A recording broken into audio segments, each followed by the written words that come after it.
histoire d'en dire plus.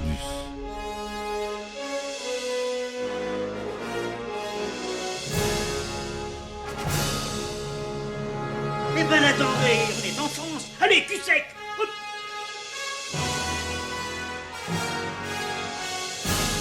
Personne ne veut le croire et pourtant c'est vrai, ils existent, ils sont là, Tarnatata. Non.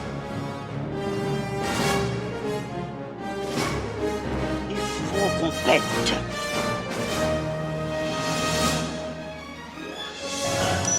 Voyons, circuit branché, correcteur temporel temporisé.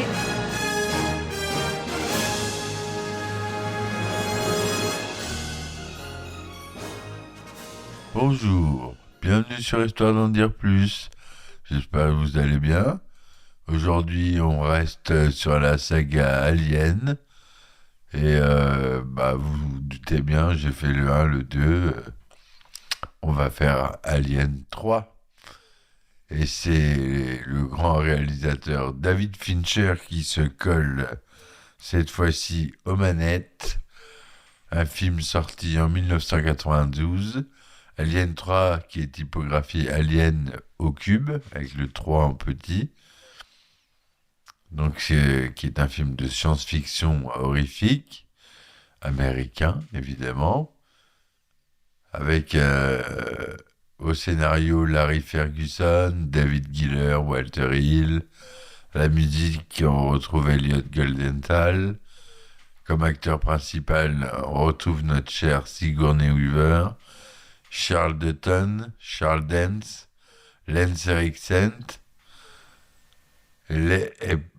Pete Postwaite. C'est produit par la 20th Century Fox et la Brandywine Production. 2179.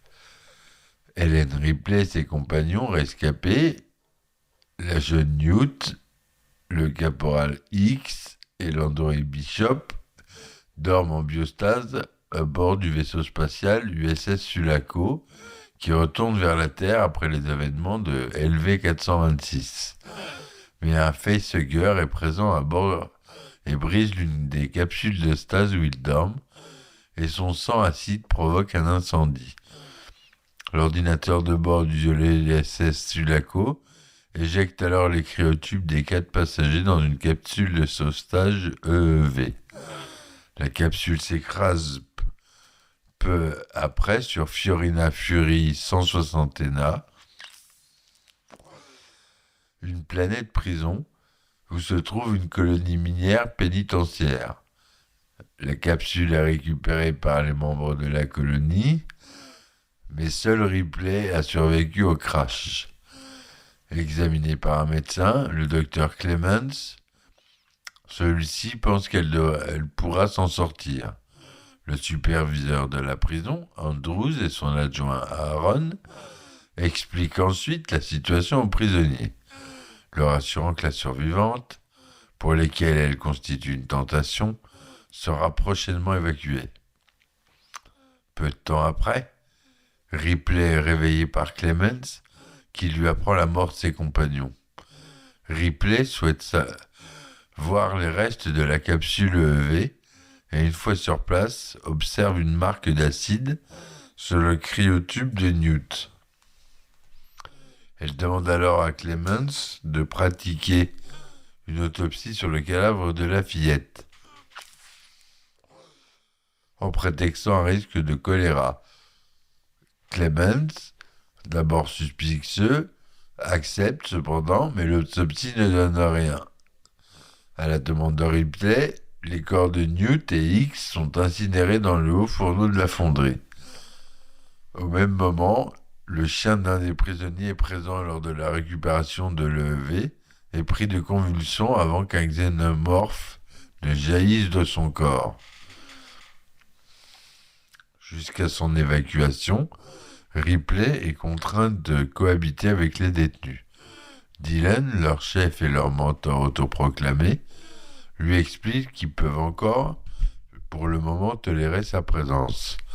Ripley discute ensuite avec Clemens, qui lui raconte l'historique de la station. Fury 161. La planète où elle a échoué.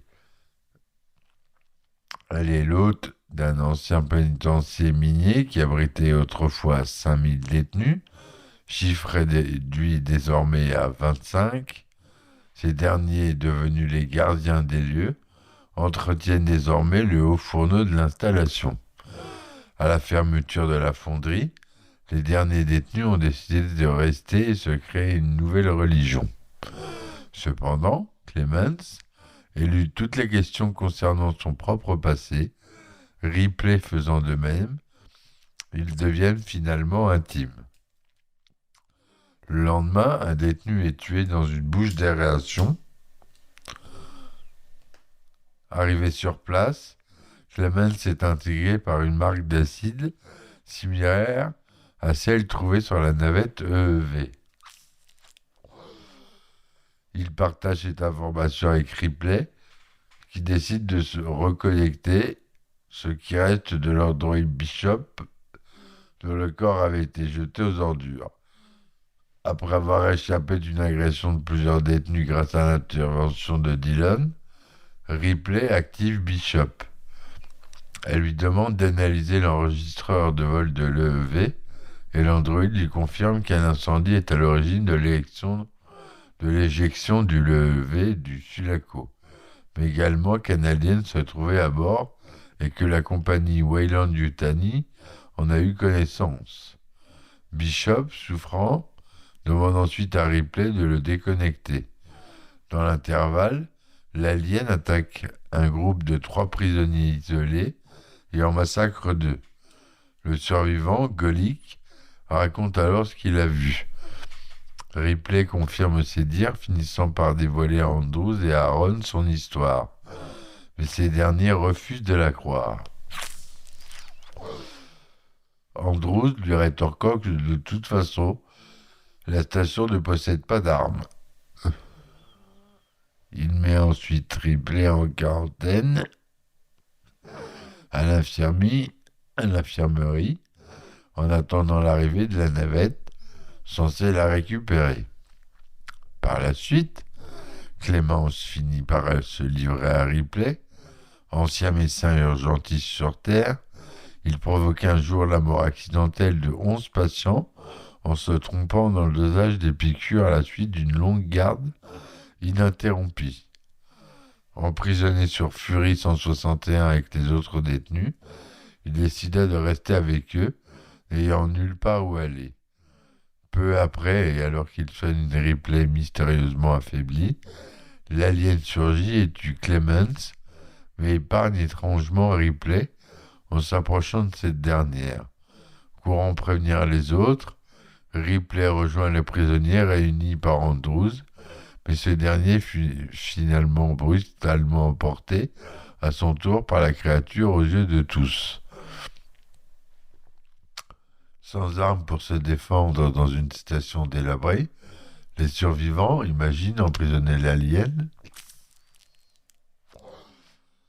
en l'acculant dans un local destiné aux déchets nucléaires, le chassant à l'aide d'un produit hautement explosif, le quinitricétylène. Mais alors que les prisonniers répandent le produit dans les couloirs, l'alien s'en prend à l'un d'entre eux, qui finit par lâcher sa torche au sol, faisant s'enflammer le produit. Un ouragan de ce feu se déclenche alors et décime une dizaine de prisonniers, pris alors à leur propre piège. Ripley, qui ressent de plus en plus de douleur suspecte, utilise le dispositif d'imagerie médicale de la capsule EEV. Aidée d'Aaron, elle découvre alors qu'elle est porteuse d'un embryon de reine alien, ce qui la condamne de facto à mort. Ripley cite ensuite Aaron pour communiquer à la compagnie Weyland-Yutani que toute la planète est contaminée afin qu'ils ne puissent pas récupérer l'alien. Mais l'homme refuse car il est un père de famille et souhaite être rapatrié. Ripley alors décide d'aller trouver l'alien pour en finir, mais le monstre refuse encore une fois de la tuer. Ripley demande alors à Dillon de l'achever, et ce dernier décide de rien en faire car il estime que Ripley reste leur dernière chance de salut. Il lui promet toutefois de la tuer une fois leur ennemi anéanti. Les survivants se réunissent à la fonderie et Dillon déclare qu'il faut venger leurs camarades, mais les autres ont peur et préfèrent attendre la navette de sauvetage, comme le suggère Aaron. Ripley leur rétorque que pour la compagnie, leur vie ne valent rien et que seul l'alien compte. Dillon a dans l'idée d'attirer la bête dans le creuset de la fonderie afin de l'y noyer dans du plomb en fusion, en servant eux-mêmes d'appât. Ils souhaitent que tous se battent comme des hommes plutôt que de subir les événements. Remotivés, les prisonniers acceptent finalement le plan suicidaire, mais Aaron refuse de se joindre à eux. Débutent alors plusieurs courses-poursuites dans les couloirs de la fonderie afin d'amener l'alien jusqu'au creuset. Ce cri entraîne la mort de la plupart des prisonniers. À l'issue de la manœuvre, seul reste encore en vie le détenu Morse, Ripley et Dillon, qui finit lui-même par se sacrifier afin de retenir l'alien dans le creuset. Morse peut alors déclencher la coulée de plomb sur elle. Cependant, le monstre parvient à s'extraire de la matière en fusion et poursuit Ripley. Elle parvient toutefois à atteindre et ouvrir une vanne d'eau froide qui asperge l'alien, l'explosion un violent choc thermique qui le fait exploser. Entre-temps, l'équipe de sauvetage de la compagnie a débarqué sur la planète et Aaron les mène à la fonderie. Les hommes armés sont menés par Michael Weyland, parfait sosie de l'androïde Bishop, en fait son créateur. L'homme tente de convaincre Ripley de se faire extraire son embryon par chirurgie, mais elle refuse, méfiante de ses intentions, et s'éloigne sur un portique roulant avec l'aide de Morse. Ce dernier est blessé par un garde, et Aaron, resté là jusqu'à la neutre, s'en prend physiquement à Weyland avant d'être abattu. Les supplications de Weyland n'y changeront rien. Ripley demande à Morse de l'amener au-dessus de la cuve en fusion du haut fourneau, et une fois en place, elle se sacrifie en se laissant tomber dans la cuve en fusion, tout en retenant la reine alien naissante de son corps. Peu après, la prison ferme ses portes, et les hommes de la compagnie quittent la planète, en emmenant Morse, le dernier prisonnier. De la capsule EV se fait entendre l'enregistrement sonore du journal de bord de Ripley, enregistré 57 ans plus tôt, à bord du Nostromo. Voilà pour l'histoire haletante de ce film, qui a une photographie extraordinaire. Hein. La photographie, c'est Alex Tunsom pour la principale équipe et Paul Bisson pour l'équipe secondaire. On a franchement une belle photographie dans ce film, une belle direction artistique de Fred Hall et Jim Marhan. Au décor, on a Norman Reynolds qui nous font un décor de prison bien cyberpunk, bien alien, bien Giger. On peut lui reconnaître ça. Le budget du film est d'environ 50 millions de dollars. Il faut savoir que Sigourney Weaver est coproductrice du film. Elle a compris, après le premier film, qu'elle pouvait se faire des sous avec Alien. Donc elle a commencé à s'intéresser à la production. Donc c'est Sigourney Weaver qui est coproductrice. Au design des créatures, c'est toujours Monsieur Hatcher Giger. Les effets des aliens sont réalisés par Alec Gillis et Tom Woodruff, les fameux, que je trouve géniaux même, pardon.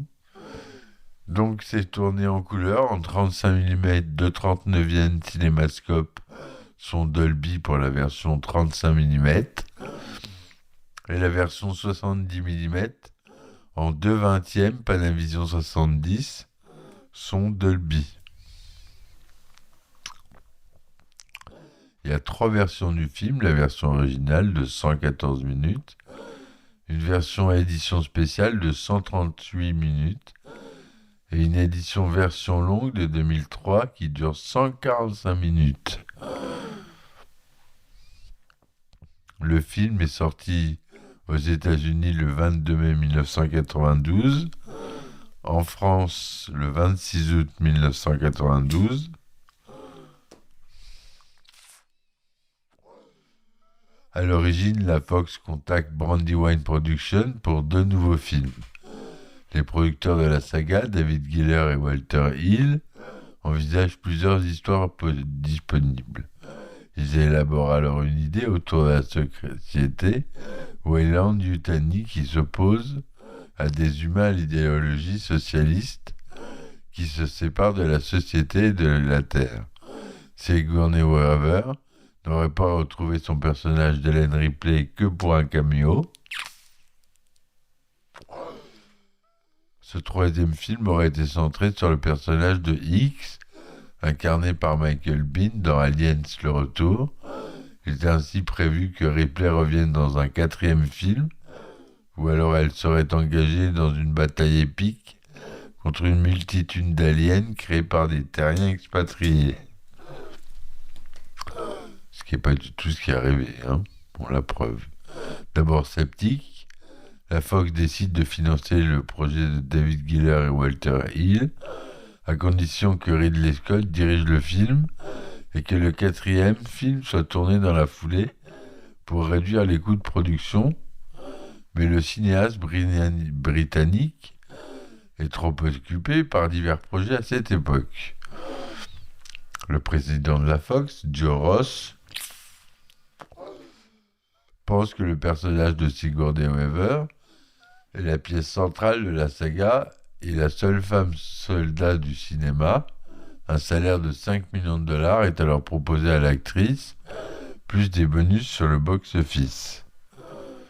William Gibson, pour le scénario, les producteurs approchent alors l'auteur cyberpunk américain William Gibson, très influencé par Alien, pour écrire le scénario.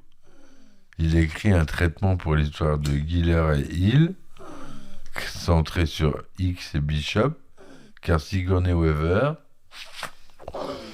ne voulait tellement pas participer au projet à ce moment-là, et William Gibson imagine alors des tatouages code barre. L'idée est finalement conservée dans le film. William Gibson imagine une mutation génétique des aliens, réalisée par la compagnie spatiale Anchor Point. Le vaisseau spatial Sulaco avec X, Bishop et Ripley arrive à Anchor Point, lieu dirigé par l'UPP, Union of Progressive People. Ripley est dans le coma, à la suite d'un incendie causé par des aliens sur le Sulaco. X enquête alors sur la rumeur selon laquelle Weyland-Yutani a créé de nouveaux aliens. Le film se serait fini par un aperçu du 4e film, dans lequel X et l'UPP s'allient face à un ennemi commun qu'ils traqueront et détruiront jusqu'à la source. Tout comme le second film, celui-ci est très orienté vers l'action. Il introduit de nouveaux personnages et donne un nouveau souffle à la saga. Le studio n'est pas convaincu et demande à Gibson des réécritures. À la suite de l'arrivée de Renny Harlin comme réalisateur du film, William Gibson quitte finalement le projet. Eric Red écrit ensuite un nouveau script centré sur les Marines des forces spéciales, montant à bord du Sulaco et découvrant que tous les survivants de la mission LV-426 ont été victimes des aliens. La seule référence aux 2 premiers films est un badge sur un scaphandre de cosmonaute déchiré portant le nom de Ripley. L'histoire a entièrement lieu dans une ville provinciale américaine, dans un dôme. Le scénario de Red reprend l'idée d'Alien, transformant des humains dans des cocons, scène coupée du premier film. Le scénario va plus loin dans l'horreur que les films précédents de la saga. C'est aussi le premier scénario à parler d'une créature mi-homme, mi-alien, qu'on retrouvera plus tard dans la version finale d'Alien la Résurrection. Le scénario réutilise aussi le virus alien, imaginé par William Gibson, qui crée alors des moustiques aliens, ainsi que du bétail alien, des chiens aliens, des poulets aliens, qui auront la capacité d'infecter la matière et la technologie. La station spatiale elle-même est infectée, transformée en une créature alien géante. Après avoir lu le scénario d'Eric Red, Renny Harlin quitte le projet pour réaliser 58 minutes pour vivre, ce qu'il a eu bien raison de faire. Eric Red est alors renvoyé. Donc ça ne sera pas lui le scénariste. La planète prison de David Towie. David Towie écrit ensuite un autre script autour d'une planète prison utilisée par la division de guerre biologique de Weyland-Yutani. David Towie introduit également plusieurs types d'aliens: Rogue Alien, Spike Alien, Alien Caméléon. L'arrivée de Vincent Ward comme réalisateur du film marque l'abandon du script de David Towie. Vincent Ward devient le nouveau réalisateur du film et souhaite apporter ses idées à l'histoire. Il imagine avec le scénariste John Fasano une histoire dans laquelle le vaisseau de Ripley s'écrase sur un satellite monastère. Ils imaginent un design archaïque dominé par le bois. Le lieu serait habité par des moines ludistes. Alors, ludiste, c'est une expression de l'historien britannique Edward Peter Thompson. C'est un violent conflit social qui, en Angleterre, des années 1811-1811, a opposé des artisans, tondeurs et tricoteurs sur les métiers à bras du West Riding. C'est ce qui a mené à ces moines. L'histoire commence par un moine qui croit voir une étoile. C'est la capsule de secours de Ripley. Il croit d'abord que c'est un bon présage, mais l'arrivée de Ripley et l'impression croissante de la présence d'un alien fait s'écrouler la vie des moines. Ils pensent que la créature est un signe religieux venu punir le délit. De plus, la présence d'une femme dans le monastère accroît la tentation sexuelle. Ils enferment alors Ripley et ignorent ses conseils concernant la réécriture. Finalement, Vincent Ward quitte le projet comme réalisateur. De nombreux journalistes pensent que le projet de Ward était excellent. L'ancien journaliste du Time, David Hughes, inclut le script de Ward dans son livre The Greatest Science Movies Never Made, les plus grands films de science-fiction jamais tournés. Quelques années plus tard, un article du magazine Empire relance l'intérêt autour de l'histoire de Vincent Ward. Certaines des idées de Vincent Ward sont conservées par David Giler et Walter Hill, qui ont finalement le dernier mot. De plus, une clause du contrat de Sigourney Weaver stipule que le script original doit être signé par Giler et Hill, qui sont les pères créateurs du personnage de Ripley. David Fincher est alors engagé comme réalisateur. Il intègre au projet l'auteur Rex Pickett, qui revisite l'histoire de Giller et Hill. Et bien qu'il soit finalement remercié par Giller et Hill, il a contribué à de nombreux éléments du script final. La suite du développement du film est chaotique, alors que le scénario est à peine esquissé. La production du film est lancée. L'histoire reçoit à plusieurs reprises des changements plus ou moins importants, alors que David Fincher est en train de tourner.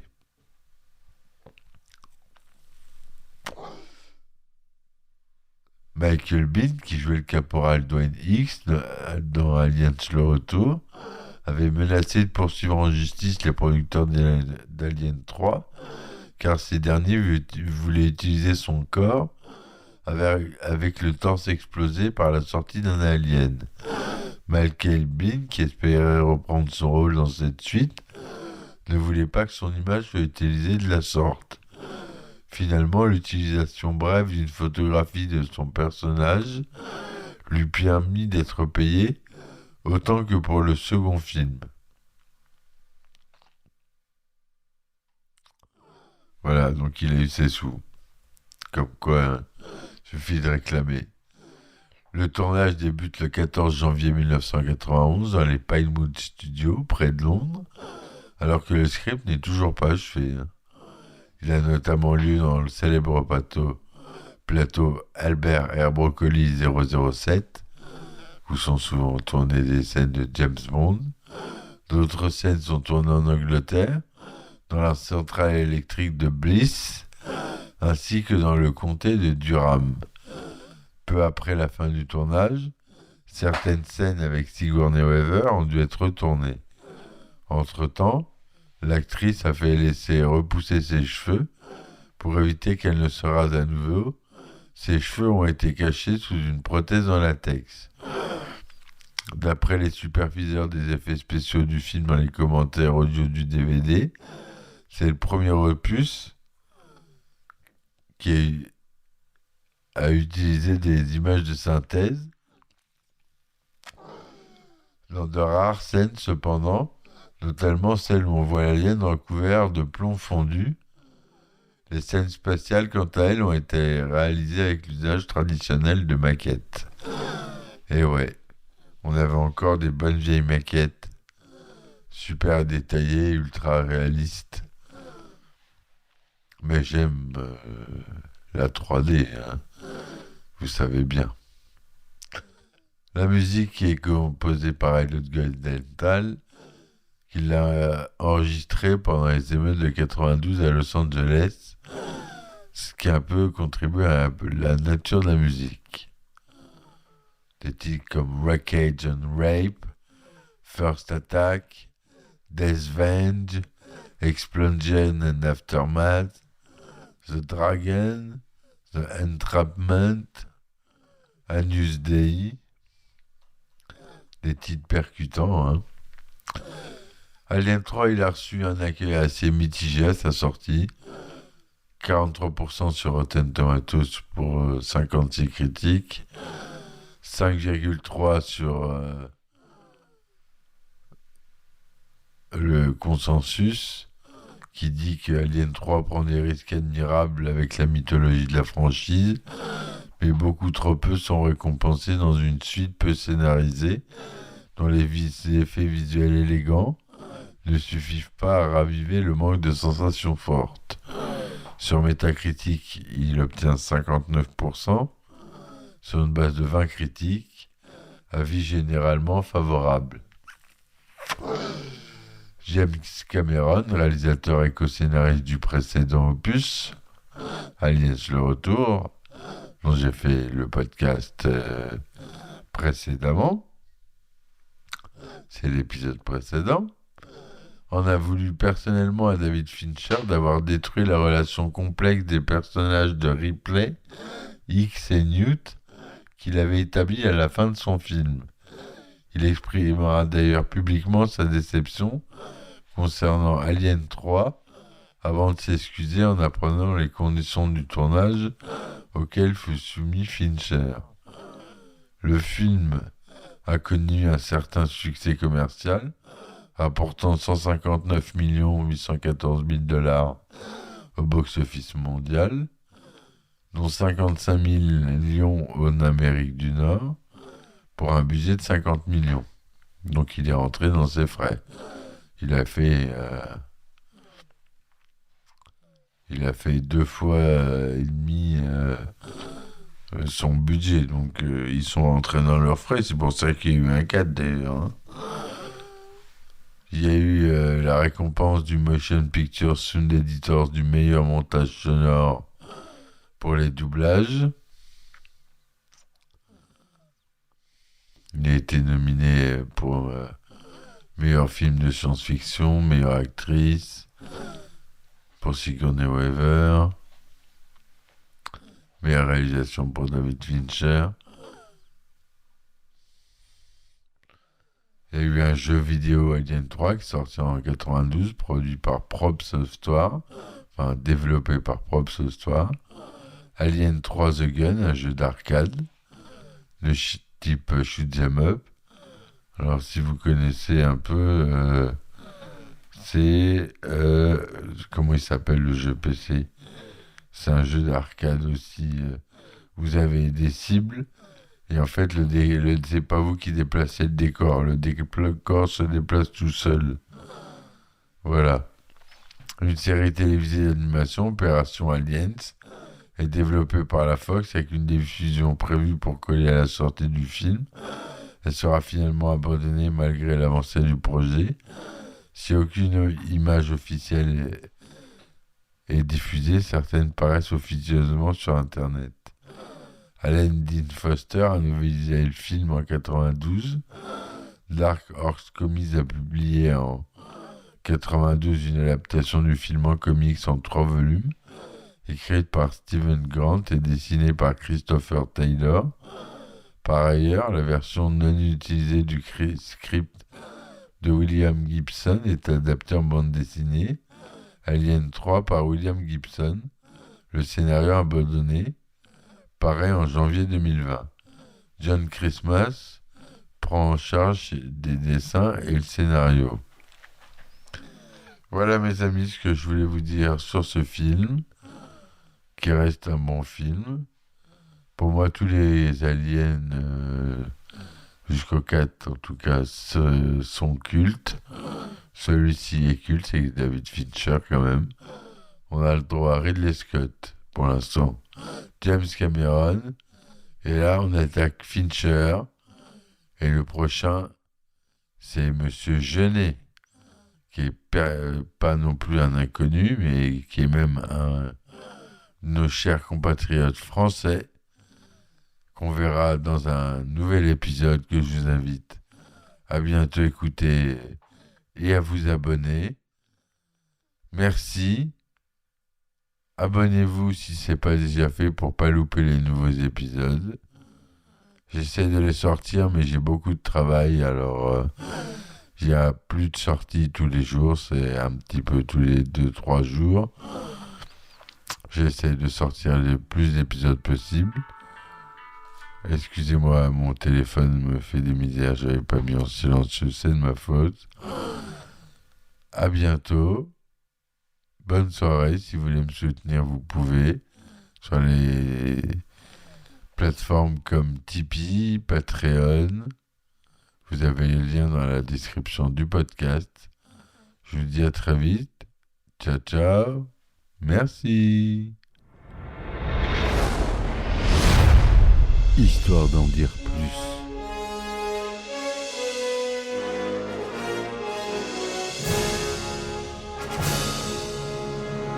Eh ben attendez, on est en France. Allez, cul sec. Hop.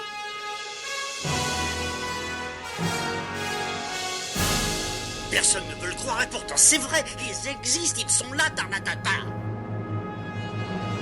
Non. Il faut qu'on pète.